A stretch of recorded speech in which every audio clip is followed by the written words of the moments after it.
Первая встреча в формате открытого разговора. Клуб молодых предпринимателей начинает свою деятельность. Бизнесмены собрались тут все вместе, чтобы обсудить основу предпринимательской деятельности. Представители различных банков и организаций обо всем по порядку рассказывают собравшимся в зале. Роль бизнеса в нашем регионе, она очень важна.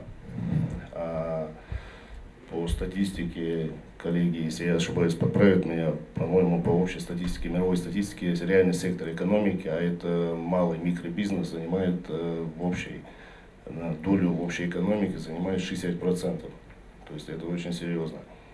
И мы должны понимать, насколько важную роль играет бизнес в нашем регионе очень сильно. Клубы молодых предпринимателей – новое сообщество для нашей республики, в рамках которого лидер, а именно так тут называют представителей, должен посетить 4 съезда. Первый позади. Именно поэтому сегодня решили провести такую встречу с предпринимателями, познакомиться с ними и дать конкретные рекомендации по улучшению своего дела. Вот одна из целей встречи. Все участники могут задать интересующие их вопросы насчет бизнеса, соцконтрактов, насчет грантов для развития своего дела. Вот. И в конце у нас будет презентация клуба молодых предпринимателей. Как я говорю, это сообщество, где объединены все молодые предприниматели от 14 до 35 лет, где с помощью общих усилий они смогут вывести свой бизнес на новый уровень, то есть повысить свою медийность, свой доход, прибыль. И, естественно, это также лучше для развития нашей экономики. Беслан Атигов занимается гончарным промыслом, дело, которое приносит и удовольствие, и доход. В этом году парень подумывает расширить свое производство, будет подавать на грант по соцконтракту, но со всеми деталями он еще не очень хорошо знаком, поэтому уверен, тут ему помогут.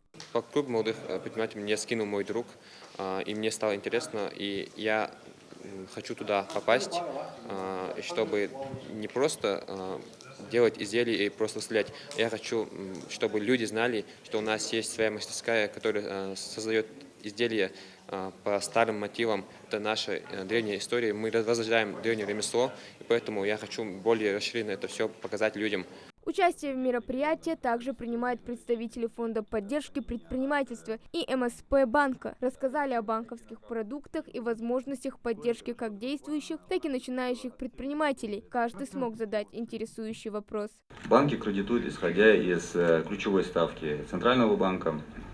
Мы работаем с основными нашими государственными программами. Это программа стимулирования кредитования, так называемая программа Минэко 1764, объединенная программа 1764 плюс ПСК. И все эти программы привязаны к ставке рефинансирования. В завершении встречи все желающие вступили в клуб молодых предпринимателей, в котором специалисты всегда готовы комплексно поддержать и проконсультировать каждых обратившихся. Хава Гагиева, Акрамат Даскоев, Новости 24.